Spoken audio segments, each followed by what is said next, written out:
So hello friends, calculus is the branch of the mathematics. आप लोग जानते हो कि कैलकुलस मैथमेटिक्स के अंदर एक बहुत बड़ा टॉपिक है। आज के इस वीडियो में हम लोग लिमिट्स एंड डेरिवेटिव्स वाले चैप्टर में सीखेंगे कैलकुलस के इंट्रोडक्शन के बारे में। हम लोगों को कैलकुलस पढ़ना है तो उसके अंदर इंट्रोडक्शन, उसकी सबसे पहले कॉन्सेप्ट जो उसमें शुरुआत में चीज़ें शुरू होती हैं उनको सीखते हैं। कैलकुलस में बेसिकली होता ये है कि जो फंक्शन की वैल्यू होती है वो चेंज होती है एज रिस्पेक्ट टू डोमेन। भाई ये हमें निकालना होता है। तो चलिए फ्रेंड्स स्टार्ट करते हैं वीडियो को। तो फ्रेंड्स फर्स्ट ऑफ ऑल हम लोग यहाँ पर एक फंक्शन लेते हैं, एफ लेते हैं।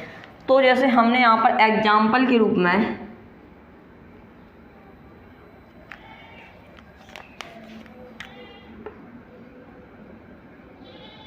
एक एफ ले लिया, वो है x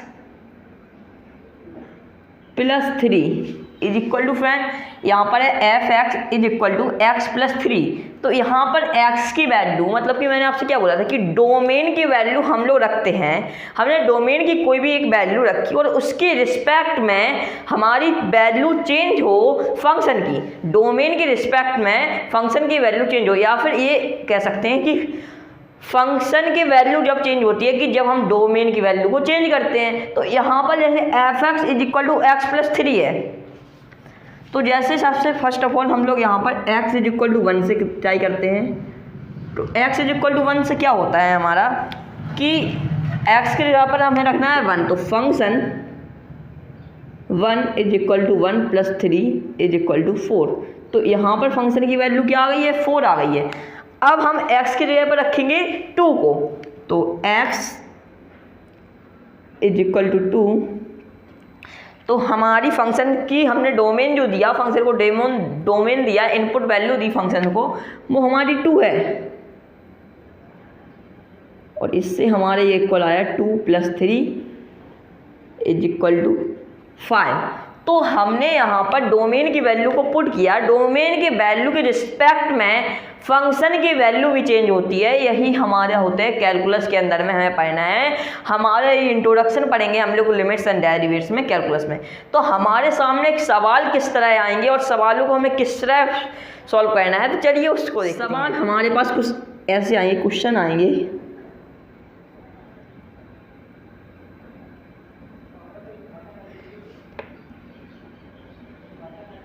limit x tends to 3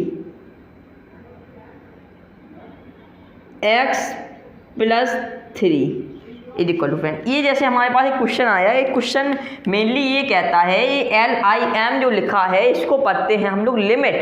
directly यहाँ पर ये लिखा है लिमिट्स, तो इसको हम लोग पढ़ते हैं लिमिट। ये x है, x को x ही पढ़ते हैं। और ये एरो का साइन लगा है, जूम करके दिखा देता हूं मैं आपको, ये एरो का साइन लगा है, इसको वो पढ़ते हैं टेंज टू।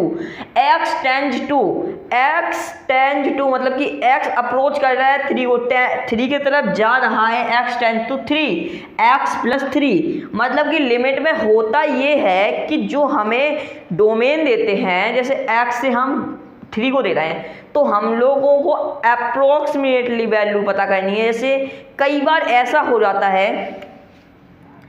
कि 1/0 वाला फॉर्म बन गया, या फिर 2/0 वाला फॉर्म बन गया, या फिर एनीथिंग, मतलब कि x/0 वाला फॉर्म बन गया। तो यहाँ पर इनकी वैल्यूज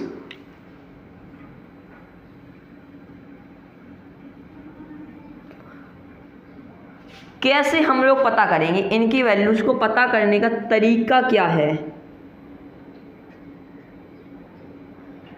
मेथड, इन चीज़ों का मेथड क्या है इसकी वैल्यू पता करने का।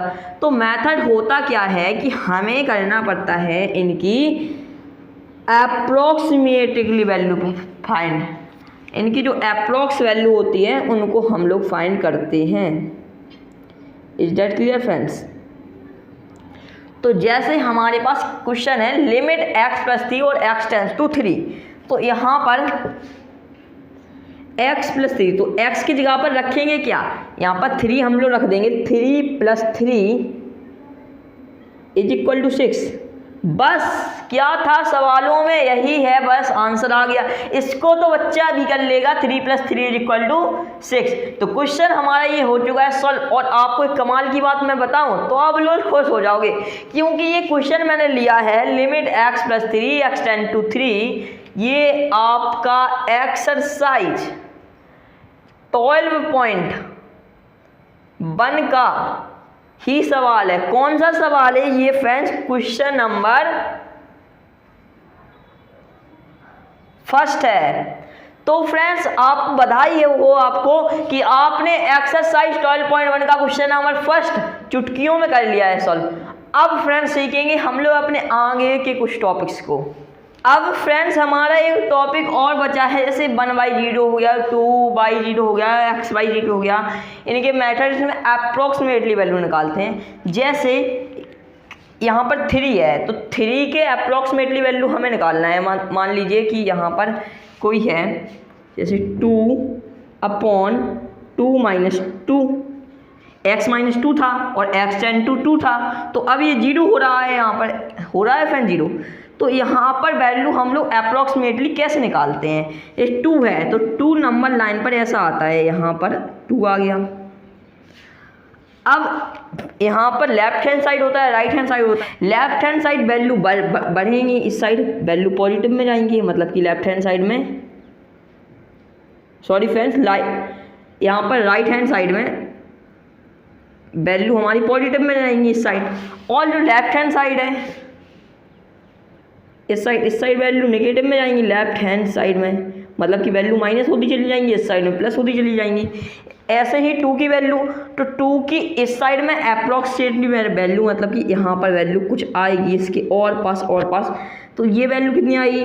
2 से छोटी ही आएगी, 1.99999। ये जितना दूर तक हम चले जाएंगे, जितना 9 बढ़ाते जाएंगे उतना ये पास आती जाएगी। और जितने हम और 9 बढ़ा देंगे, इनफाइनाइट 9 कर देंगे, तो ये और पास आ जाएगी। तो इसमें वैल्यू में ज़्यादा डिफरेंस नहीं होगा। और इस साइड, जिस साइड हम पॉजिटिव में जाते हैं, तो इस साइड भी बिल्कुल पास में कि यहाँ पर, तो ये इसमें 2 से थोड़ी सी बड़ी, मतलब कि थोड़ी ही सी बड़ी, 2.00000 और लास्ट में 1 लगा दिया।